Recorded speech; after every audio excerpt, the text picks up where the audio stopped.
Sabe que eu estava com esse sentimento, não, que eu ia esquecer de gravar? Obrigada. Então, refazendo, né? O pessoal ainda está chegando. Então, esta é a primeira lua nova a seguir do Navaratri. Nós já tivemos o equinócio do outono-primavera, tivemos o Navaratri de 9 noites, tivemos também a celebração de Mahadurga, no Dashera, depois tivemos Ekadasi, depois tivemos o Dwadasi, tudo após o Navaratri. E a lua cheia, que foi em Virgem, a última lua cheia em Virgem. Então, essa é a primeira lua nova após o Navaratri. E com o Sol já não mais em Peixes, né? Então, é uma lua nova também em Áries, porque a partir do dia 15 o Sol ingressou junto à constelação do Áries, constelação do Carneiro, e quando o Sol ingressa na constelação do Carneiro, ele alcança a sua exaltação. Então, existem 3 dignidades para o Sol. Uma é o Sol Swakshetra, em seu próprio campo, que é em Leão, o Sol em Nitya, que é em Libra, quando ele alcança a sua queda máxima, e o Sol em Ucha, que é quando ele alcança a sua máxima exaltação, que é em Áries. Então, desde o dia 15 de abril, o Sol ingressou em Áries e permanece aí até 15 de maio. A astrologia védica é sideralista. Então, ela não tem os dias das passagens do Sol de acordo como é conhecido no Ocidente, a partir da astrologia como ela é usada no Ocidente, que é através de um zodíaco idealizado, né? A partir de que, quando tem o equinócio da primavera ou do outono, dependendo do hemisfério, né? Se for no hemisfério norte, é primavera, se for no hemisfério sul, é outono. Então, o dia do equinócio acontece sempre em 2 vezes por ano, em 20 de março e 22 de setembro. Então, a astrologia no Ocidente estipulou que sempre que acontece o equinócio de março, neste dia Áries começa, mas isso não está de acordo com a astronomia. E a astrologia sideral significa uma astrologia que caminha junto com a astronomia, bem próximo. Para isso, nós temos que considerar que a gente chama de Ayanamsa, que é a porção anual que a precessão do equinócio produz, sempre a menos, porque precessão significa para trás. Então, são 51 segundos a menos por ano. E isso vai sendo acumulado. Esse Ayanamsa hoje, em 2023, já são mais de 24 graus a menos. Então, isso é considerado na astrologia védica. Então, 15 de abril é a data mais apropriada para o ingresso do Sol em Áries do que 20 de março. Que é exatamente essa diferença de 20 de março para 15 de abril, que vai dar essa diferença de 24 graus. Então, Áries começou agora. Em 20 de março, o Sol ainda está passando pela constelação de Peixe. Aliás, se a gente for procurar algum site de astronomia, a gente vai ver que o Sol... Aqui é rota de avião.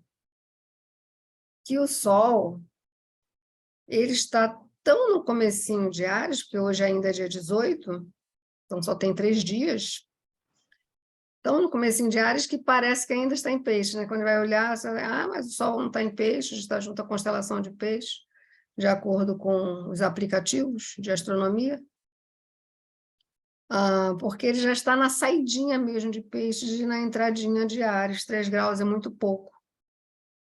E é aí que nós vamos ter o eclipse. Como o eclipse não é hoje ainda, não é nesta noite, será, na verdade, na madrugada do dia 20, ou seja, de amanhã, que é quarta-feira, para quinta-feira, a 1h12, que é o auge da madrugada do dia 20. Por quê?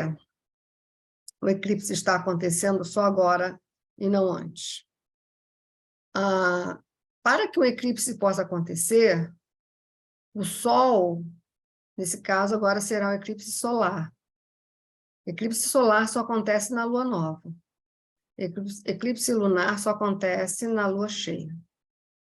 Então, nós temos uma lua nova, só que dessa vez essa lua nova vai ser diferente da lua nova lá antes do Navaratri, porque aquela lua nova aconteceu com Sol e Lua em Peixes, né?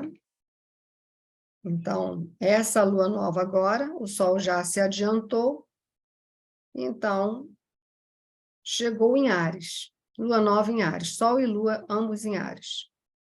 E por que o eclipse só agora e não quando estava lá em Peixes? Porque em Áries se encontra o que nós conhecemos como nodo norte da Lua. O nodo norte da Lua, que possui vários nomes.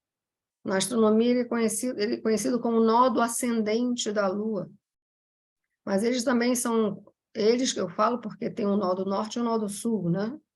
Então, os nodos lunares também são conhecidos como pontos de cruzamento entre órbitas, pontos orbitais, pontos nodais, de nodo e não de nódulo, é nodo, e vem de nó, algo que, né, nozinho se dá.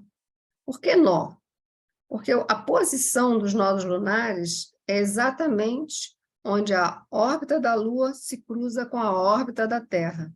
E esse cruzamento acontece em 2 pontos opostos, por isso norte e sul. Ou nodo ascendente, nodo descendente da Lua, também é outra maneira de chamar. Pontos orbitais, planetas de sombra, também são conhecidos assim. E, na mitologia, são famosos com os títulos de cabeça do dragão, que é o nodo norte, e cauda do dragão, que é o nodo sul. E existem muito poucas mitologias que falam desse caso aí da cabeça e da cauda do dragão, mas no Bhagavata Purana nós vamos encontrar a belíssima história de Rahu e Ketu, que é como nós chamamos eles na astrologia védica. A cabeça do dragão e o nodo norte da Lua é chamado de Rahu, o nodo sul da Lua, ou a cauda do dragão, é chamado de Ketu, com K. Então, é Rahu, R-A-H-U, e Ketu, Q-E-T-U. São os nomes deles. Uma história que é contada nos Puranas sobre Rahu. E Rahu, ele é um Dânava. São os Dânavas. Os Dânavas, eles são a força oposta aos Devas, né? Então, existem os Devas, na sua polaridade, os Dânavas. Os Devas também são chamados de Suras. Suras significa dotados de luz, enquanto que os Dânavas também são chamados de Asuras, ou seja, sem luz. E também são chamados de Daityas, né? Os Devas de Adityas e os Dânavas de Daityas, é outro nome que é dado. Então, Rahu é considerado um Dânava. A condição do Asura é de cegueira. Então, sem luz. Sem luz no sentido de que não enxerga a luz. Não vê a luz.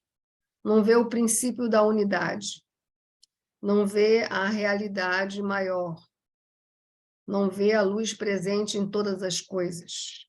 Está cego para isso. Só vê a si próprio. Só eu. Primeiro eu, segundo eu, terceiro eu. É assim a mentalidade Asura, né? É aquela mentalidade de considerar o centro de tudo. Tudo gira ao redor dele. Só que isso não é de fato, porque tudo gira ao redor do Sol. E esse Sol ainda gira ao redor de outro Sol, que, por sua vez, giram numa galáxia, que também gira no espaço sideral, compartilhando um espaço sideral entre muitas e muitas e muitas outras galáxias. Então, a realidade do Asura ela é muito diminuta, ela é muito limitada. Então, os nodos lunares são assim chamados de planetas de sombra também, né? Ou obscuros, porque há essa tentativa contínua, e essa tentativa acontece religiosamente a cada 6 meses, de obscurecer o Sol e a Lua no momento do eclipse. Então, para que um eclipse possa acontecer, o Sol e a Lua precisam chegar, quando for o eclipse solar, claro, precisam chegar onde o nó do norte está. E o nó do norte, ou o nó do sul, dessa vez vai ser o nó do norte. Independe. O Sol e a Lua precisam estar onde os nodos lunares estão. Quando é lua nova, os dois, Sol e Lua, precisam estar no mesmo lugar onde o nó do norte ou o sul estiverem. Nesse eclipse, agora próximo, o Sol e a Lua, o Sol que já está desde o dia 15 de abril em Áries, então ele chegou onde o nó do norte está em Áries desde abril do ano passado, porque os nodos lunares eles têm um tempo de contagem, né? Eles possuem um movimento. Esse movimento ele é calculado. Por isso é possível informar que dia e hora o eclipse irá acontecer previamente. Essa informação ela acontece previamente. O eclipse vai ser dessa natureza, se vai ser o eclipse solar total, parcial, anular, esse será um eclipse total híbrido. Eu vou explicar para vocês o que isso significa. Então, o nó do norte da Lua, que é o Rahu, que é a cabeça do dragão, já está em Áries desde abril do ano passado. E ele se retira de Áries em final de outubro deste ano. Então, se a gente contar, dá praticamente uns 18 meses. Esse é o tempo que os nodos lunares eles usam para atravessar toda uma constelação. Só que nós não os vemos. Quase nunca nós os vemos. Nós podemos ver que agora Júpiter está passando de Peixes para Áries, dia 22 ele chega em Áries, ele ficou em Peixes por 1 ano.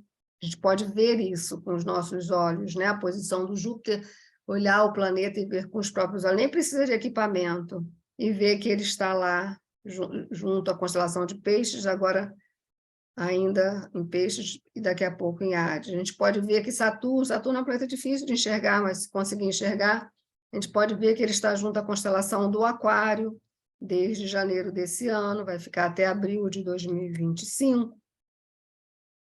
A gente pode ver que Marte está em Gêmeos, a gente pode ver... Nesse momento não está dando para ver Mercúrio, né? E Vênus talvez não esteja também muito visível. Mas esteve, lá no Navaratri, todo mundo viu um monte de planetas, né? Teve alinhamentos planetários, então foi mais fácil. Agora, os nodos lunares, a gente não vê eles nunca. O primeiro motivo disso é porque eles não são efetivamente planetas.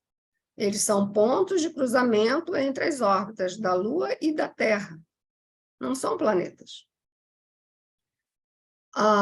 Mas podemos vê-los quando ocorre o eclipse. Quando acontece o eclipse, Rahu ou Ketu surgem ou ressurgem. Reaparece e podemos ver com os nossos olhos. Há, inclusive, né, na Índia, esse costume, esse hábito, essa tradição de não olhar para o eclipse. Eclipse solar é visível de dia. Eclipse lunar é visível à noite. De não olhar para o eclipse, porque ninguém quer ver Rahu, ninguém quer ver Ketu, ninguém quer ver os Asuras, né? Então, eles consideram não auspicioso, não gera bênçãos. Mas existe também outro fator dentro da tradição védica a respeito dos eclipses, que é quando todas as práticas espirituais são intensificadas, multiplicadas em seus efeitos. Então, se você costuma meditar 15 minutos todos os dias, se você meditar em vez de 15, meia hora, você terá um efeito dessa meditação muito mais intenso durante o eclipse, ou qualquer outra prática espiritual, oração, o que for que você praticar espiritualmente. Será intensificado por conta do eclipse. Quando a gente fala em meditar, a gente significa o quê, né? Se aquietar, fechar os olhos. Então, não existe na tradição védica a gente abrir os olhos e ir lá fora olhar eclipse. Existe o contrário, ir para dentro, né? Olhar para dentro. Buscar a luz interior. Esse que é a proposta tradicional, milenar, dos Vedas, quando se trata de eclipse. E o eclipse solar será 1h12. O que é um eclipse solar total híbrido? Significa que a sombra da Lua irá cobrir todo o Sol, mas vai ficar também um pouquinho de halo, como se fosse, né, o anular, né? Um pouquinho de halo ao redor, ao redor da mancha da Lua, da sombra da Lua, e aí vai misturar esses dois efeitos, por isso que é híbrido.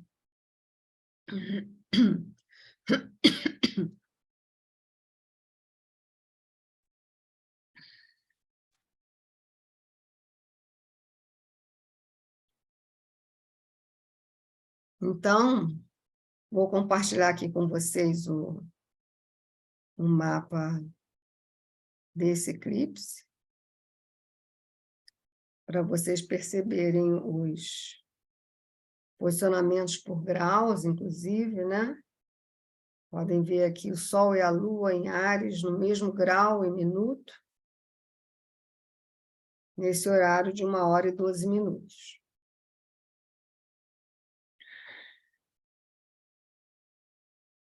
E o Rahu, aqui também em Áries, só que a 10 graus. Devido a essa pequena diferença de 5 graus entre Sol e Lua e Rahu em Áries, é que dá essa questão do híbrido, porque se estivessem Sol, Lua e Rahu em graus mais próximos, né? Sol e Lua no mesmo grau, e eles num grau mais próximo de Rahu, do nó do norte da Lua, então seria um eclipse total, totalmente total. Totalmente total é ótimo. Eclipse total mesmo. Mas aí, como tem esses minutinhos, esses grauzinhos de diferença, por isso que tem esse detalhe, né? Que é o eclipse solar total híbrido. Eclipse solar total não acontece todo ano, né? Depois desse eclipse solar, 15 dias depois, teremos um eclipse lunar, com o Sol ainda em Áries, será no dia 5 de maio, e a Lua em Libra, no oposto. E é em Libra que está Ketu, é em Libra que está o nó do sul da Lua, a cauda do dragão. Então, o Bhagavata Purana conta essa história de como a cauda e a cabeça foram separados. Então, Rahu, né, Rahu, o Danava, Rahu, ele meio que encabeçava os outros asuras, que, de algum modo, foram convocados para participarem de um recolhimento do Amrita no Oceano de Leite. O Oceano de Leite é a Via Láctea, né? Todos vocês já sabem. Quando os Vedas se referem ao Oceano de Leite, está falando da Via Láctea, da nossa galáxia. Então, eles se reúnem lado a lado, cada um do seu lado. Os devas assumem a cabeça de uma serpente e os dânavas assumem a cauda da serpente. E essa serpente ela é, então, enrolada sobre uma montanha em forma fálica, que está posicionada sobre o casco de uma imensa tartaruga. Essa imensa tartaruga é um avatar de Vishnu, e eles têm como atividade, como tarefa, usar esse equipamento, vamos dizer assim, né, para sacudir, bater o oceano de leite, e dessa bateção poder extrair o Amrita, que é o néctar da imortalidade. Então, por isso o Sol e a Lua, eles, no mapa natal de nascimento, ou em qualquer outro mapa que seja, mapa anual, mapa lunar, Sol e Lua, eles têm esse lugar, né, relacionado ao assunto longevidade. Então, eles sacodem o oceano de leite. Em primeiro lugar, em vez do néctar da imortalidade ser extraído, o que é extraído é um veneno. Em vez de vir o néctar da imortalidade, vem um veneno mortal. E esse veneno mortal, ele é, então, sorvido por Shiva.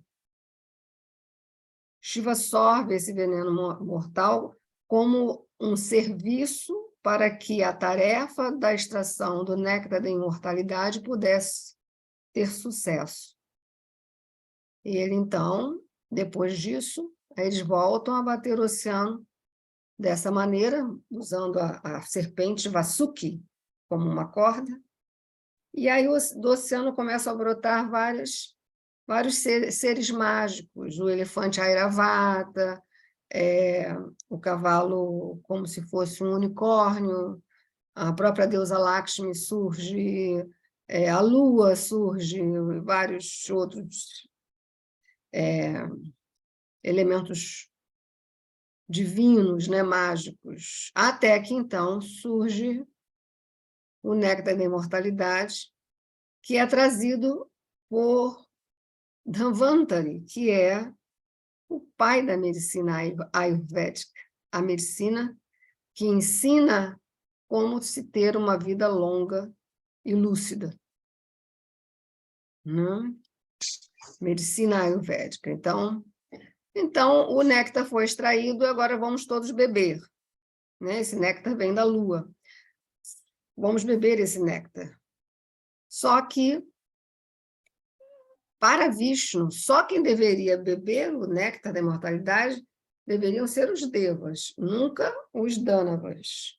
Então, os dânavas ficaram chateados com isso, com essa regra, mas ficaram assistindo, né, essa oferta do néctar da imortalidade aos dânavas, que é feito por um outro avatar de Vishnu chamado Mohini, que é Vishnu numa forma de uma deusa, Mohini Devi. E Mohini, então, ela serve aos devas e não serve aos dânavas. Então, Rahu ficou muito incomodado. Danavaraha fica muito incomodado com isso. O que ele faz? Astuto, ele se disfarça como se fosse um deva. Então, por isso que se considera que Rahu, ele é o rei dos disfarces. Ele é o rei dos disfarces, né? Então, prestem atenção na posição de Rahu no mapa de vocês, né? Porque ali existe, então, algo que possamos estar disfarçando para os outros e até disfarçando para nós mesmos. Então, ele se disfarça num deva E Morini chega a servir a ele o néctar da imortalidade, mas o Surya, que é o deus do sol,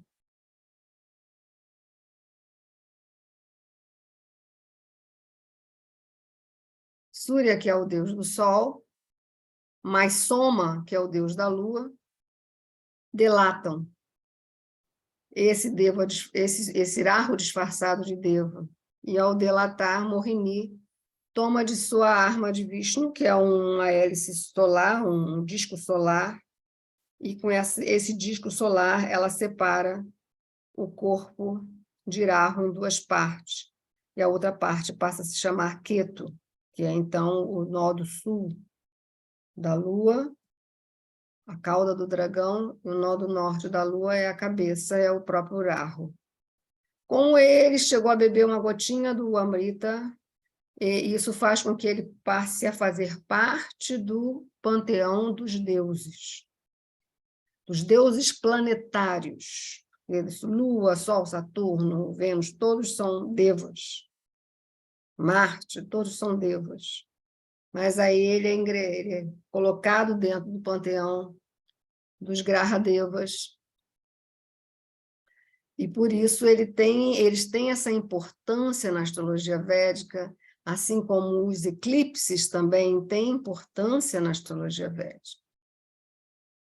São momentos importantes. Como é que os antigos viam o eclipse?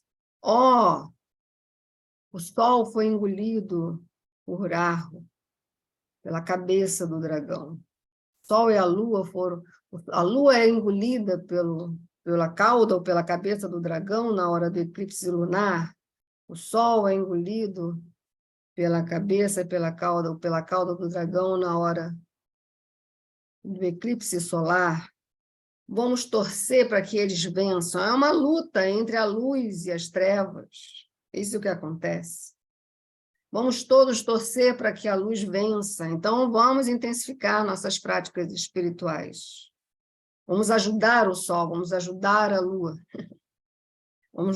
Quanto mais pessoas fizerem isso, melhor, porque eclipses promovem catástrofes. Em geral, são as catástrofes de natureza coletiva, de impacto coletivo, que afetam uma coletividade, um grupo específico. O eclipse não vai afetar uma pessoa sozinho, é assunto maior.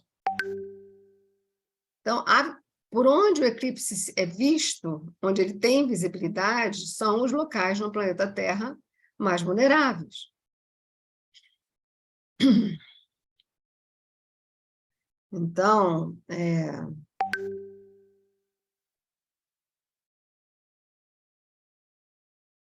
eclipse solar híbrido em abril de 2023.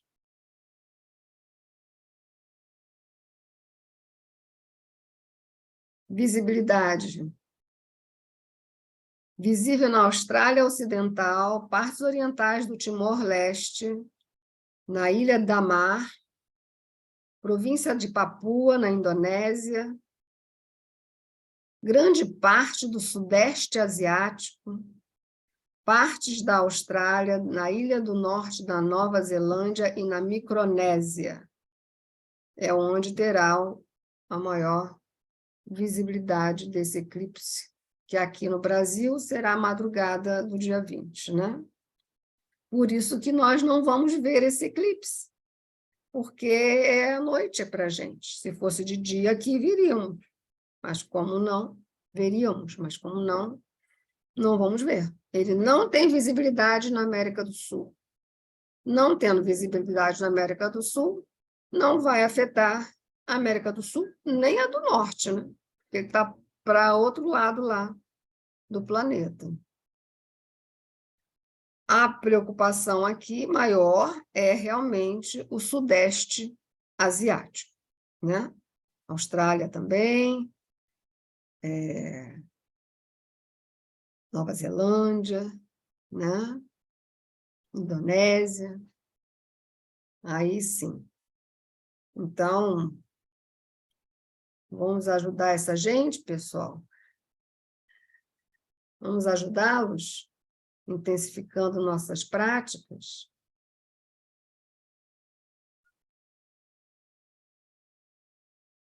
Sim. Que tal? Sim, né, Simone?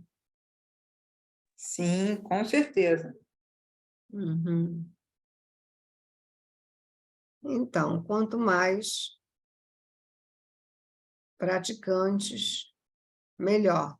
Não importa que caminho siga, qual é a religião, qual é a fé, qual é a crença, qual é a prática. Importante que haja muita luz, muita dedicação, né? Devoção.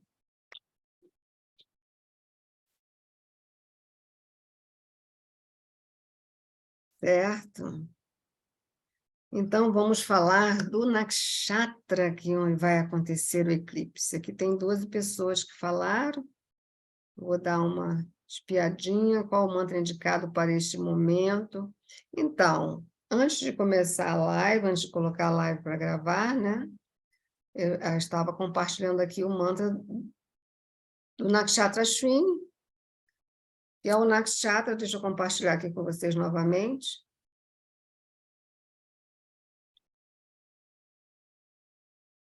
Aqui, Sol no Nakshatra Ashwini, Lua no Nakshatra Ashwini, e Rahu no Nakshatra Ashwini, que é um nakshatra regido por Ketu. E também por dois seres bem luminosos, que são os deuses Ashwinis, chamados também de Ashwini Kumaras, que são deuses irmãos gêmeos, filhos do deus do sol. Eles regem os cavalos. Os Ashwinis Kumaras são deuses médicos, são deuses solares, filhos do deus do sol, e cruzam o céu numa carruagem dourada, lançando bênçãos e milagres a todos. Eles são considerados deuses médicos, eles também são deuses relacionados à medicina ayurvédica, porque se diz que eles ensinam a humanidade a cura através das ervas. É aí que ocorre, então, o eclipse. Uma outra imagem que também transmite esse sentido de Ashwini é Krishna e Arjuna na quadriga, né? Então, Ashwini, por isso, também tem a ver com guerras. Os cavalos, Áries, né? É em Áries que está acontecendo esse eclipse. Áries é regido por Marte. Então, Marte é o regente desse eclipse. Marte agora está em Gêmeos, até dia 10 de maio. Então, os dois eclipses, esse e o próximo, que será o lunar em 5 de maio, Marte está em Gêmeos.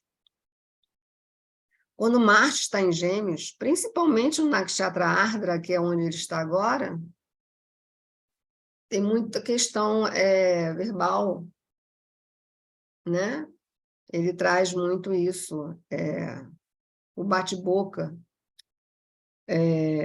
os conflitos verbais, a violência através da palavra, ou não ajuda muito também nos acordos, por exemplo.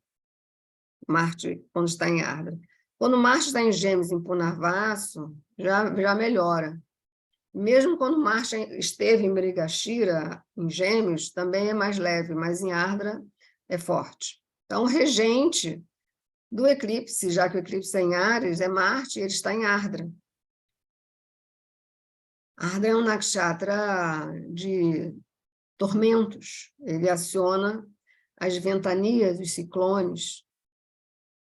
Quando o Rahu foi separado, né, Mohini separa a cabeça do corpo, para onde a cabeça de Rahu foi, surgiram todos os tipos de catástrofes, terremotos e maremotos e tudo mais. E para onde foi o corpo de Ketu, surgiram, então, os meteoros, esses fenômenos que acontecem no céu, né? Meteoros, estrelas cadentes, e cometas, é assim. Então, a gente sabe que quando o eclipse é determinado por ar unicamente, sem Queto, então é mais no aspecto de Rahu mesmo, que pode indicar catástrofes, apesar de que o eclipse solar, por sua vez, ele traz uma característica de catástrofes determinada pela mão do homem e não pela mãe natureza. Quando é lunar, sim. E existe um outro fator. A gente tem que pensar que Áries é um signo angular, né? Relacionado aos ângulos. Tem uma relação arquetípica com os ângulos. Quais são os ângulos? Norte, sul, leste, oeste, né? Então, Áries é o leste. E aí vocês estão vendo que está indo tudo muito... Isso eu não sei se tem a ver com isso, mas se for uma coincidência ou uma sincronicidade, esse eclipse está mais visível na direção leste mesmo do planeta. Então, existe essa possibilidade, né? Quando o eclipse é solar, os catástrofes são determinadas pela mão do homem, né? Coisas que têm a ver, e não provocado pela mãe natureza. Agora, uma coisa forte de Áries é fogo, elemento fogo, e uma coisa forte de Ardra são os ventos. Então, também a gente pode olhar por aí, né? Nessa direção. Então, essa é a razão, essas são as razões que eu estou tentando trazer aqui para vocês, pelo fato de sempre haver essa importância da intensificação das práticas espirituais. O mantra é, sem dúvida, o mantra de Ashwini, dos deuses, né? Dos deuses solares, filhos do deus do sol, junto com a mãe Aurora, né? Com a aurora, né? Com o amanhecer do dia. Então, o sol, né? Se une à atmosfera no amanhecer do dia, e da união deles nascem esses dois deuses solares, que também são representados pelos primeiros raios do sol que surgem pela manhã, cedo.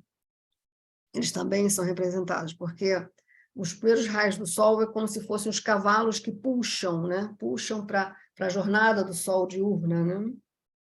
Então, lógico que o amanhecer do dia 20 ele é muito importante também, após esse eclipse. Tem o Sol que retorna, né? A Lua não, porque a Lua está nova, mas o Sol retorna e a gente vai ter um novo dia na manhã do dia 20. Essa manhã do dia 20 ela é muito importante. Então, os Ashwinis, o Nakshatra Ashwini, é o Nakshatra também da autocura, né? Então, é o Nakshatra que traz a cura de todas as doenças, do corpo, da mente, do espírito, certo? Mas ele tem esse aspecto bélico também, da velocidade, da correria, das precipitações, né? Avançar sem pensar. Então, todas as cautelas são necessárias em relação a isso, né? Se vocês quiserem ver como funciona esse eclipse, a partir do mapa de vocês, se o ascendente é Áries, é na primeira casa, só que na astrologia védica a gente considera ascendente, com toda certeza, ascendente é importantíssimo, sem ascendente a gente não tem um mapa para ser estudado, mas a posição do Sol e da Lua também tem importância. Então, eu gosto de colocar mais assim, se você tem ascendente, Sol ou Lua em Áries, então esse eclipse vai ser em cima dessa posição de ascendente de Lua ou de Sol em Áries. Se o ascendente for Touro, ou a Lua ou o Sol em Touro, e aí vocês têm que considerar o cálculo na astrologia védica. Não utilizem cálculo da astrologia ocidental, porque não vai funcionar, não vai estar de acordo. Então, se for ascendente Touro, esse eclipse é na casa 12, do ascendente do Sol ou da Lua. Se o ascendente for Gêmeos, ou Sol e Lua em Gêmeos, aí o eclipse vai ser na casa 11. Se o ascendente a Lua ou o Sol for Câncer, então o eclipse vai ser para você na casa 10. E aí tem os significados de todas as casas, tá? Logicamente, uma análise mais pontual, mais assertiva em relação a isso, é preciso ter uma consulta, né? Porque às vezes me pedem para falar como é que vai ser, como é que não é muito o meu modo de trabalhar. Vou explicar para vocês por quê. Às vezes a pessoa tem um planeta ali, né? O ascendente ele é peixes, e aí o eclipse vai ser em Áries, na casa 2 da pessoa, e a casa 2 fala de finanças. Mas se a pessoa tiver um planeta na casa 2, vai ser assim, pronto? Né? Então, eu vejo uma certa irresponsabilidade a gente falando assim, se for assim, vai acontecer isso, se for nessa casa, é isso e pronto, porque cada mapa é cada mapa. E deveríamos, cada um de nós, honrar o nosso próprio mapa natal. Né? Então, a melhor coisa é consultar um astrólogo védico ou estudar astrologia védica. Então, quando eu faço esses encontros nossos, para falar de lua cheia, de lua nova, eu tenho sempre uma abordagem geral, né? No sentido geral, e pontuando a posição desse eclipse, ou dessa lua cheia, ou dessa lua nova, enquanto signo, enquanto nakshatra, exatamente assim. Trazendo qual é o mantra, né? Qual é a prática, para que vocês possam fazer o melhor uso. Mas uma análise assertiva, com previsões, não pode ser feita de uma forma aleatória.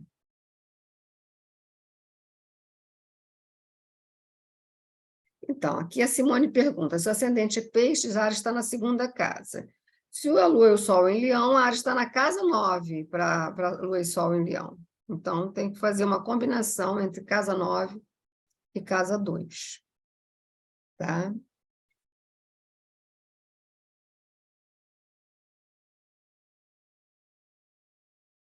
Então, tem outros temas também, vou tentar agora, nesses pouquinhos minutos, falar para vocês. Uma é a novidade, né, que antes do próximo eclipse lunar, nós teremos a chegada de Júpiter em Áries. De Júpiter em Áries, que é uma posição que acontece só a cada 12 anos. Ele vai ficar em Áries de agora, dia 22 de abril, até 1º de maio de 2024. Então, teremos um ano de Júpiter em Áries. Qual é a esperança que nós temos, né? Que Júpiter Guru, numa posição que em Áries é auspiciosa para Júpiter, possa trazer luz para tanta violência nesse mundo que estamos experimentando. Nesse mesmo dia, 22 de abril, que Júpiter chega em Áries, está combinando com Akshaya Tirtya, que é um dia apenas no ano que o Sol e a Lua se encontram simultaneamente exaltados. Isso só acontece uma vez por ano. Este ano será muito especial esse Akshaya Tirtya, primeiro porque Júpiter estará em Áries junto com o Sol e Vênus estará em Touro junto com a Lua.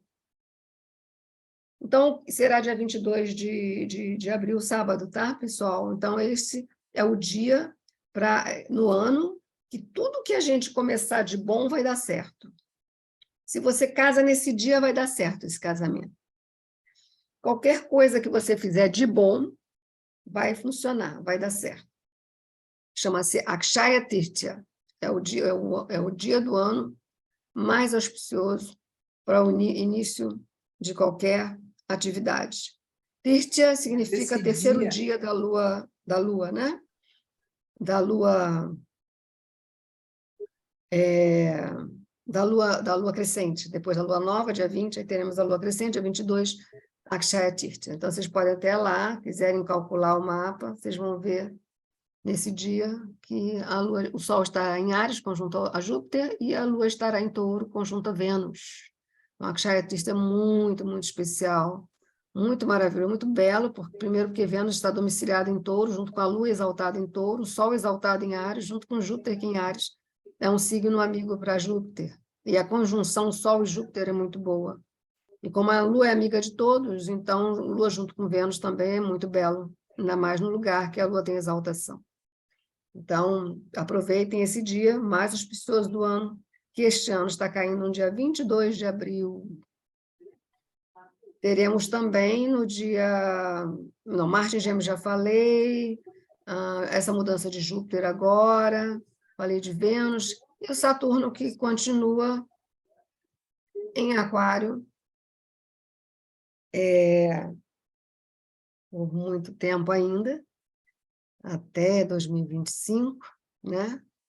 Então, ele já está no Nakshatra Satabhisaj, que é o seu lugar de mula tricona, né? Aquário é o mula tricona de Saturno. Saturno traz muitos bons resultados quando ele passa por Aquário.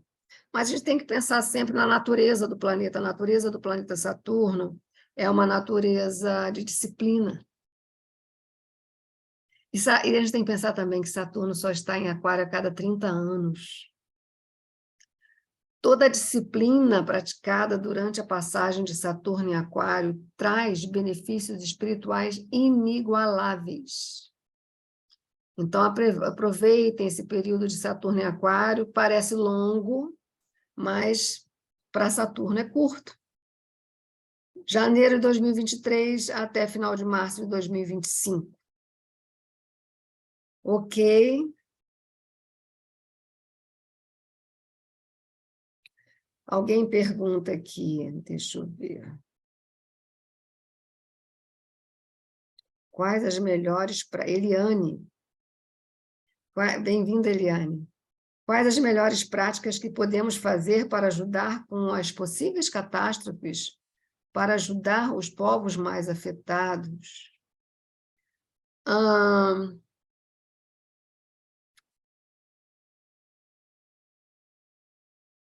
Bom, quem quiser fazer isso, fala comigo diretamente no meu WhatsApp. Eu vou passar, então, a prática do Atharva Veda, que beneficia os povos. Ok? Quem quiser fazer isso com seriedade, não só por mera curiosidade, mas por seriedade, fazer mesmo, entre em contato comigo que eu passo. De nada, Eliane. Já respondi a sua, Simone, sim.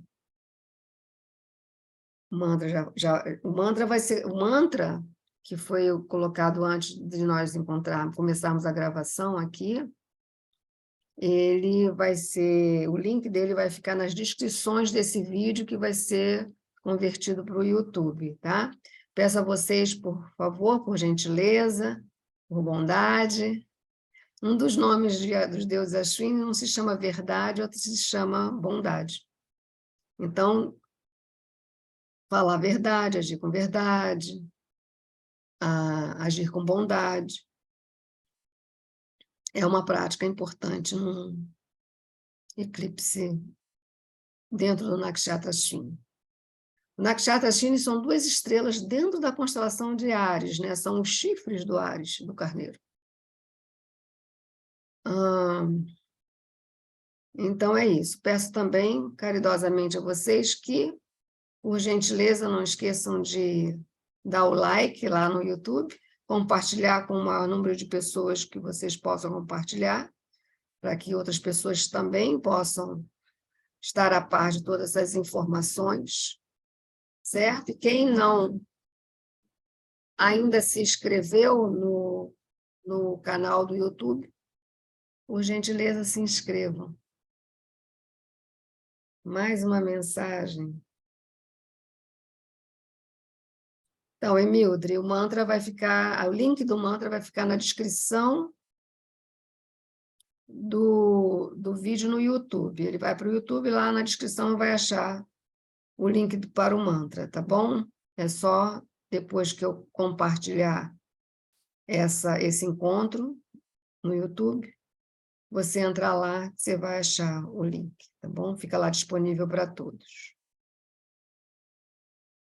Ok, gratidão, boa noite. Muito bom estar aqui com vocês. Desejo, Já então... acabou? Acabou. Um feliz eclipse para todos. Obrigada, Bê, para você Obrigada, também. Bernadette. De nada. Beijo, B. Hoje eu consegui. Estou Oi, no Cris, trabalho, mas eu querida. fugi. Tá linda. Fiquei bem, Oi, gente. Mildred. Tudo correrá bem, já deu certo. Tchau, tchau. Vamos mantrar. Vamos mantrar todo mundo. Vamos mantrar. Boa noite. Muito bom ver vocês. noite. Amei. Estou muito feliz por Um isso. beijo. Um beijo, Cris. Namastê, Tchau. Harion. Namastê. Muita luz para todos. Até a próxima encontro, até a próxima live da Lua Cheia. Com muito prazer. Tchau, meninas. Tchau, Até. tchau.